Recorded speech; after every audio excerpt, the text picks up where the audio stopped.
Today, we're going to take a really powerful message from Father Blair on divine mercy and turn it into something super practical. We're going to create a guide for how you can become a missionary of mercy, right now, right where you are, on your university campus. So let's just dive right in. Everything starts with these four simple words. Just picture it.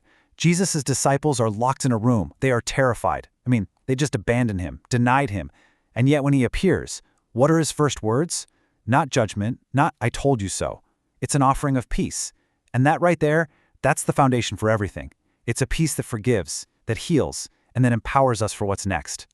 So here's our game plan for today. First up, we'll talk about where your mission even begins. Then we'll get into the mindset you'll need, which is absolutely crucial. After that, we'll look at the spiritual pillars that are going to support you, a practical action plan you can literally start using today, and finally, the incredible impact you're meant to have. Think of this as your complete toolkit. All right, part one, your mission begins here. See, to really get the mission, we have to understand the starting point. Imagine being one of those disciples, locked away, just paralyzed by fear. It's not so different from how we can feel sometimes. Maybe a little isolated, intimidated, or just plain unsure on a campus that can feel pretty secular and overwhelming. And this right here, this is the heart of the message of mercy. This mission isn't for perfect people. It's for forgiven people, and that's key. Jesus meets his disciples, and you and me, right in the middle of our mess, our failures. He doesn't wait for us to get it all together. No, he shows up, he offers mercy, and then he sends us out. And there it is. That's the moment. The mission is given. And listen, this isn't just a suggestion. It's not a job for a select few super holy people. As Father Blair explains, this is our identity. Being sent, being a missionary of God's mercy, that's who we are now. It's not just another thing on your to-do list. It's meant to be lived out in everything you do. Okay, so that brings us to section 2. We know the what of the mission, we're being sent, but just as important, maybe even more important, is the how. How you approach this mission, well, it changes everything. So the key method here is this really powerful idea called accompaniment. It's not about confrontation. It's all about connection. It means seeing the incredible sacred dignity in every single person you meet and approaching them with care, with respect. It's about building a real relationship, not just trying to win an argument. And this chart just lays it out so perfectly, doesn't it? On one hand, you have God's preferred method, relational love, building bridges, living with integrity. On the other hand, you have what to avoid, shouting at people with bullhorns, just chucking rule books at them, or using shocking images to get a reaction. The goal is to invite people in, not push them away.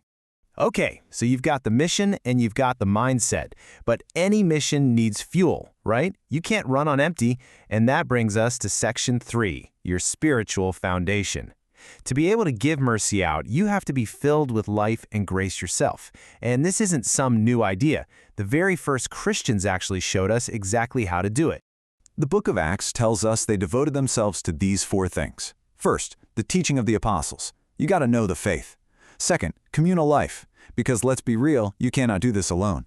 Third, the breaking of the bread, which meant sharing meals, sharing life, and of course, the Eucharist. And finally, the prayers. These 4 pillars are what keep that divine life burning inside us.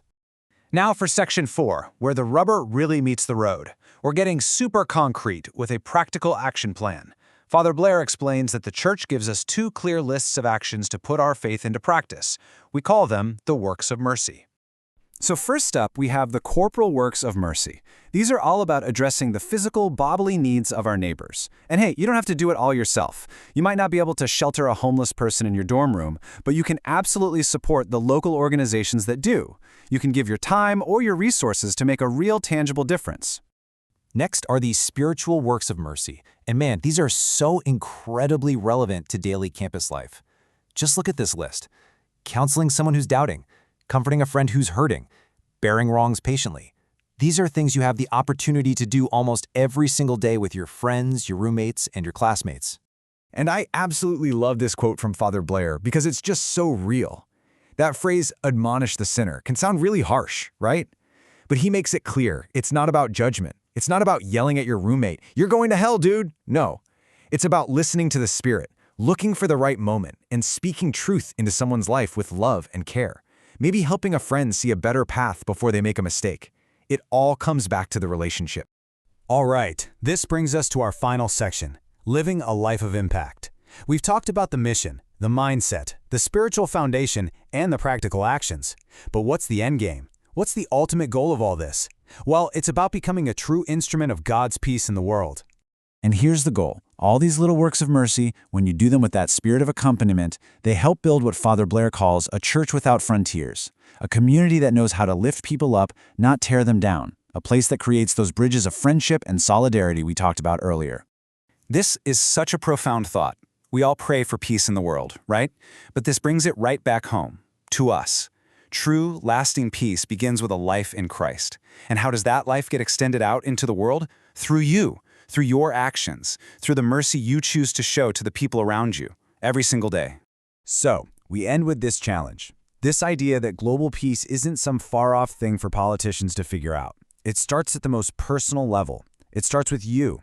It begins with your mercy. So, the real question is, how are you going to take all this and be a peacemaker on your campus today?